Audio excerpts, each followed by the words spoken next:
Hey everyone, it's Will and welcome back to the Armory. This week we're looking at one of my most anticipated Black Series figures from the series Andor, Dedra Meero. So let's play the intro and crack the box open.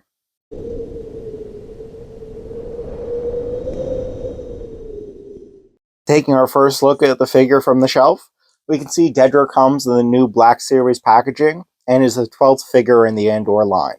If you want to take a moment to read the back description or the little paragraph, I'm always going to recommend it. It's one of my favorite parts of these figures. Now is my second favorite part, opening the box and getting our first impressions. First thing that stands out, again, is the new face printing that Hasbro has been using. It makes this figure worth it.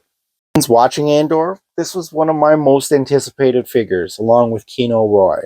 I thought Dedra Meero was written really well, and the way that she was portrayed with both an ambition and a naivete gave us a character who isn't fully a villain. You can understand the choices they're making and why they're following the path they are, but you also know it's the wrong path or it's a bad path. I am one of those Andor fans who sort of recommends it to everyone because it's one of my favorite shows that wasn't just a Star Wars show, it was just a really good show. Of course, again, getting back to the figure, I did find she was easy to pose, and I didn't have any issues with balance, which I normally do. The figure does come with a blaster and a datapad accessory, which I think are very exciting, and, well, the datapad, at least, is one that I kind of wanted to have in a Black Series figure for a long time. I feel like the closest one that I've seen or had is the Akbar data pad or pad that he reads from Return of the Jedi with the vintage and the 3/4 inch Black Series. So I'm happy that my figures can read something now.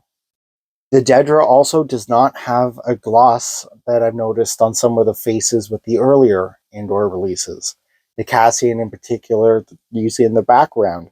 When I first opened it, felt a little disappointing because it looked fake. It looked really off. It is a toy, but there is something about a glossy finish that just drives that home a little more.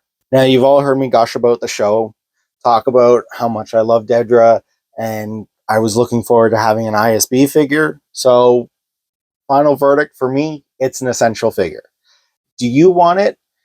If you love Andor, I'd hope so. If you think Dedra is an interesting character, certainly. But because the figure is distinct and it is based on one specific character, it's not as easy to army build, which is what someone may want to use or collect some ISB figures for. They don't blend in the same as Admiral Piet or Grand Moff Tarkin would.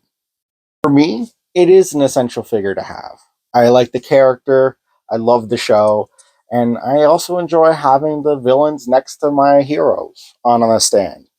The other thing that really made me excited and want to pick up this figure as well wasn't the blaster, but a data pad.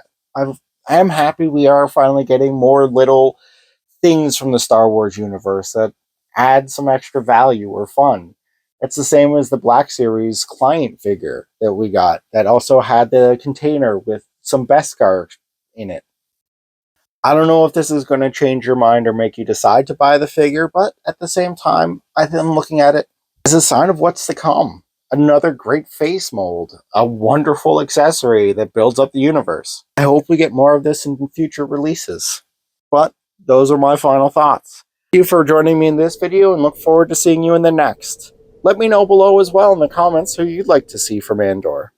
And may the Force be with you.